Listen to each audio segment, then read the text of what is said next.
వింటున్నారా? ఈరోజు మనమొక చక్కటి కథ విందాం. వెనక్కి వెళ్దాం, చాలా ఏళ్ల వెనక్కి, విజయనగర సామ్రాజ్యానికి. ఆ విజయనగరమా? అంటే శ్రీకృష్ణదేవరాయల వారి కాలం. భలే ఉంటుంది కదా ఆయన ఆస్థానం. అవును, ఎప్పుడూ పండితులు, కళాకారులు, కవులు. ఎంత సందడిగా ఉండేదో! అక్కడ ప్రతిరోజూ ఏదో ఒక విశేషం జరుగుతూనే ఉండేది. నిజమే. అలా జరుగుతున్న ఒక్క రోజున ఎవరో దూరదేశం నుంచి ఒక వ్యాపారి వచ్చాడు. ఊరికే రాలేదు మరి. అంతేనా? ఏం తెచ్చాడు? తనతో పాటు 2 గాడిదల్ని తీసుకొచ్చాడు. నేరుగా ఆస్థానానికే. గాడిదల్నా? ఆస్థానానికా? భలే వింతగా ఉందే. అక్కడున్న వాళ్ళందరూ అలాగే అనుకున్నారు. ఆ వ్యాపారి నేరుగా రాజుగారి దగ్గరికి వెళ్ళి చాలా గర్వంగా అన్నాడు, మహారాజా నమస్కారం. ఇవి చూడ్డానికి మామూలు గాడిదల్లా ఉన్నాయేమో కానీ ఇవి అద్భుతంగా పాడగలవు అని చెప్పాడు. ఇంకా చూడాలి. సభలో అంతా నిశ్శబ్దం. గాడిదలు పాడటమా అని ఒకరి ముఖాలు ఒకరు చూసుకుంటున్నారు. రాజుగారు కూడా ఆశ్చర్యపోయి ఉంటారు కదా. ఓ ఛా! ఆయన కూడా నిజమా? అలాగా? అయితే వినిపించి నీ గాడిదల పాట అన్నారు. వెంటనే ఆ వ్యాపారి ఒక గాడిదని ముందుకు తెచ్చాడు. దానికి ముందు ఒక తెర కట్టాడు. అవును, తెర వెనక్కి వెళ్ళి దానికేదో రహస్యంగా తినిపించాడు. అంతే. ఆ గాడిద నోటినుంచి వినడానికి ఏదోలా చాలా సన్నగా ఒక శబ్దం వచ్చింది. వింతగా ఉందనుకోండి. అంటే పాటలాగా వినిపించిందా? అచ్చం ఎవరో పాడుతున్నట్లే అనిపించింది చాలామందికి. ఆస్థానంలో అందరూ అరే భలే పాడుతోంది అని అబ్బురపడ్డారు. రాజుగారు కూడా ఆహా ఎంత అద్భుతం అని మెచ్చుకున్నారు. అయితే అందరూ నమ్మేశారన్మాట. మరి తెనాలి రామకృష్ణుడు, ఆయన కూడానా? ఆహా, అక్కడే ఉంది అసలు విషయం.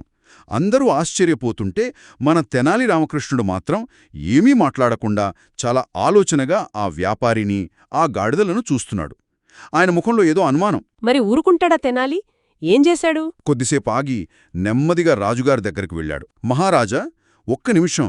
ఈ గాడిదలు నిజంగా పాడుతాయో లేదో మనం పరీక్షించాలి కదా అన్నాడు. పరీక్ష? ఎలా? ఒక చిన్న పరీక్ష పెట్టి చూద్దాం ప్రభూ. నిజమైన కలైతే దాచినా దాగదు కదా. వీటికిప్పుడు కడుపు నిండా తిండి పెడదాం. ఆకలి తీరాక మళ్ళీ పాడమనడుగుదాం. అప్పుడు తెలుస్తుందసలు సంగతి అని చెప్పాడు. భలే ఆలోచన. రాజుగారేమన్నారు?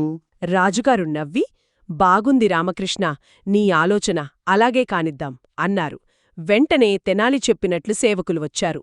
ఏం పెట్టించారు వాటికి? ఆ 2 గాడిదలకు కడుపు నిండేదాకా గడ్డి పెట్టించారు. అది కూడా కొంచెం చేదుగా ఉండే గడ్డి అట.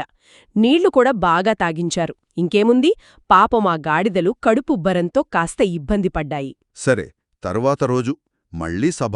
అందరి కళ్ళు గాడిదల మీదే ఉండుంటాయి. అవును, అందరూ ఎదురుచూస్తున్నారు. వ్యాపారి మళ్ళీ చాలా గర్వంగా ముందుకొచ్చాడు. నిన్నటిలాగే ఒక గాడిదకు తెరవెనక ఏదో ఇవ్వబోయాడు. కాని ఈసారి ఏం జరిగింది? పాడలేదా? పాడటమా? ఆ గాడిదలు పాపం కడుపు నిండిన బాధతో, అసౌకర్యంతో ఓండ్రే ఓండ్రే అని వాటి అసలు గొంతుతో చెవులు చిల్లులు పడేలా అరిచాయి, గాండ్రించాయి. అబ్బో, ఇంక సభలో వాళ్ల పరిస్థితి. అందరూ భయంతో చెవులు మూసుకున్నారు.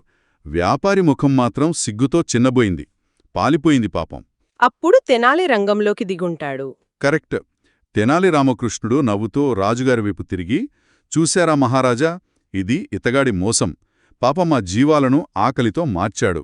ఓ, అందుకేనా నిన్నలా సన్నగా మూలిగాయే? అవును, నిన్న ఏదో చిన్న తీపి పదార్థం వాటి నోటికి అందించుంటాడు. ఆకలితో అవి చేసే సన్నని మూలుగునే పాట అని మనల్ని నమ్మించాడు. ఈరోజు కడుపు నిండింది, వాటి అసలు గొంతు బయటపడింది అని వివరించాడు. అంటే ఆకలితో ఉన్నప్పుడు అలా అరిచాయన్నమాట. అంతే.